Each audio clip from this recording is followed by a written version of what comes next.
אחרי כל ארוחה, אני תמיד מקפידה לרדת על עוד סנדוויץ' פסטרמה.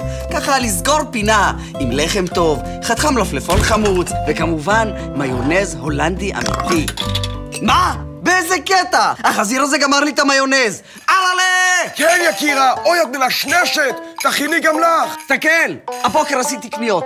תוך שעתיים שאבת את המקרר, כולל הבטריות והמשחת עיניים שבדלת בצד. ארלה, אח של בעלי התגרש. אז בינתיים הוא אצלנו בסלון מתפלש על הספה שאלוהים ייתן לו שפעת חזירים. כולה גמרתי את המיונז. זה לא סתם מיונז, זה מהולנד. זה לא אפר שמסתובב פה בארץ. די, הבאת עלייך במטוס? נראה לך, יש לי פה בן אדם. אז דברי איתו, שיארגן גם לי איזה גרם או שניים. No can do. זה מגיע באריזות של 481. עדיף, במקום לרוץ אליו 481 פעם. 481 פעם להגיד לך שאתה אידיוט.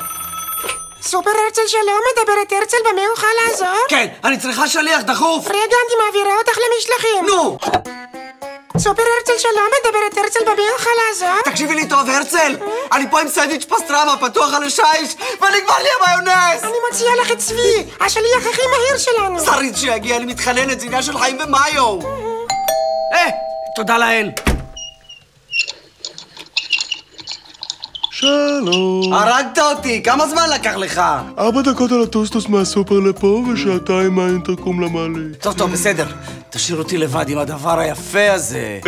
המחיר לא כולל משלוח. באמת? אז איך אתם מתפרנסים? מטיפים? ברור. ארלה, יש לך כסף קטן? כן, לא, מה פתאום, אין עליי שקל. אין לך שקל, ממש שקרן, כזבן. חכה פה, אל תזוז. לא, את לא נורמלית. תעמוד רגע יציב. לא! אל תזוז. הופה, יא בונקר. אין לך שקל, בוא נראה, 10. נראה לי שברתי משהו, רוצי תביא, דבק. מישהי ביד רחבה אני אתן לך. שנקל, טוב לנו? יאללה, שא ברכה. חדש ממאסטר שף, מיונז הולנדי אמיתי. אתה יודע מה? לא, אוי!